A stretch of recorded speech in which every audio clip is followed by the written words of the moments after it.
So there's 5 steps to ensure you're generating predictable revenue for your business. The first one, have a think about what are your revenue goals each month to hit your revenue goal for the year. If you don't have that already, just work out a number that to break even, our business needs this much, and a goal that means a good amount will be this much and a stretched goal will be this much, just so you can see where you are on the sliding scale and the absolute minimum you need to cover your costs and survive. And once you've set that goal, step 2 is to set up some kind of process, if you don't have it already, to track the leads coming into your business.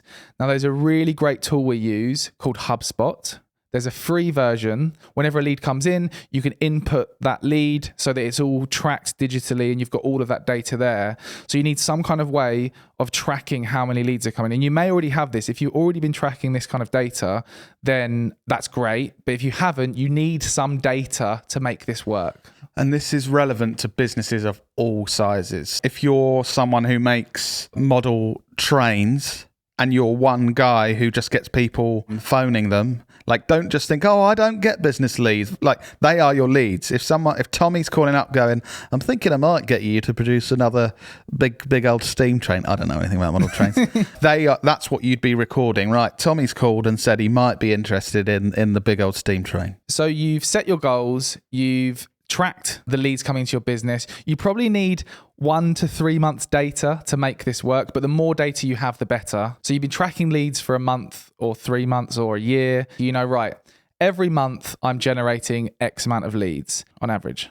The next thing you need to do, number 3, work out the value of an unconverted lead. So the way you work out the value of an unconverted lead, take the total revenue generated in that period of time. In your first quarter, you generated £3,000 in revenue. Divide that by the number of leads that have come in that time period. Now, we know not all of them have converted, but it's the total revenue figure divided by the total number of leads. So let's try and make this simple. Let's say in the first quarter, you generated £3,000 and you've had 10 leads. Trying to keep these numbers simple so that I can do the math. You basically divide the total revenue by the number of leads. So 3,000 divided by 10. So you know an unconverted lead is worth £300. Does that make sense, Lloyd? Yes, it does. You may have a business where you have 1,000 leads and only 2 or 3 of them convert. Or you might have a business where like you have 10 leads and 8 of them convert.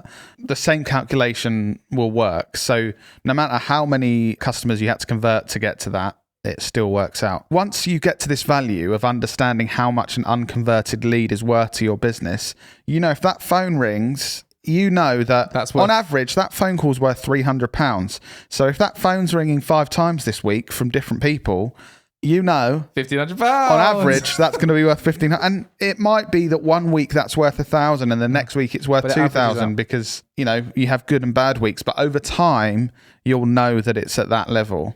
And then what you can do, step number 4, is work out how many unconverted leads do you need to achieve your sales targets. Let's say, as we were saying, an unconverted lead is worth £300. And let's just say your sales targets are £3,000 a month. You know you need 10 unconverted leads to generate the £3,000 a month to hit your sales targets. So if you're not generating 10 leads a month, you know you're going to get behind with your sales targets. And that's what we call a lead indicator. So that's something showing you, and we track this on a weekly basis in our weekly meetings. I have to report to the team, how many leads have we generated this week, to see if we're on target for our weekly goal. And the way that this allows us to predict the future, because we know from when the phone rings or we get a message through our website or a LinkedIn DM of that lead initially, we know that it usually takes 3 or 4 months until that has an effect on our bank account, basically. If we've had 1 week where we know we need 10 leads, is it a week or a month we need 10 leads, Dan? I can't remember the example. Okay, a month. All right. In this made-up example, we need 10 leads in a month, so that's 2.5 a week or 2 roughly. A week, roughly.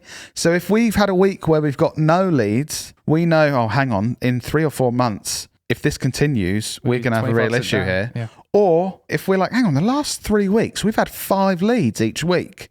We know that's double what we need. In 3 or 4 months, we're likely to be able to hit double our targets if we have the capacity to do so.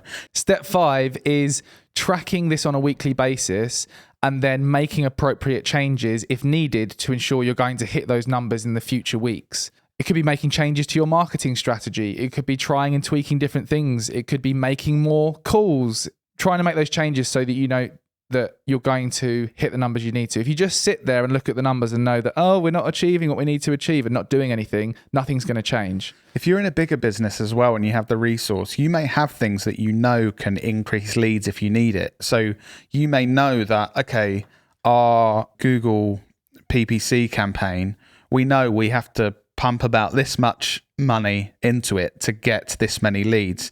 And if leads are looking low, then you can have that conversation with your manager, whoever the decision maker, and say, look, we're looking pretty low. If the team's going to have enough work to do in 3 months' time, we need to increase the leads. Let's increase our budget into the PPC campaign, make sure that we fill that gap so we don't have a room of 30 people that are working at 50% capacity. And I think a really important thing to make this all work is having that process where you're checking the numbers on a regular basis. The way we do this is in our weekly meetings, our weekly team meetings, and we use a system from the Entrepreneur's Operating System where we've got a scorecard to score everything we're doing. If you want more info on how you can do that, go and listen to episode 72 called How the Entrepreneur's Operating System is a Game Changer for Business. And in that episode, we break down how you can do that, because that's a really important point to make this all work, isn't it?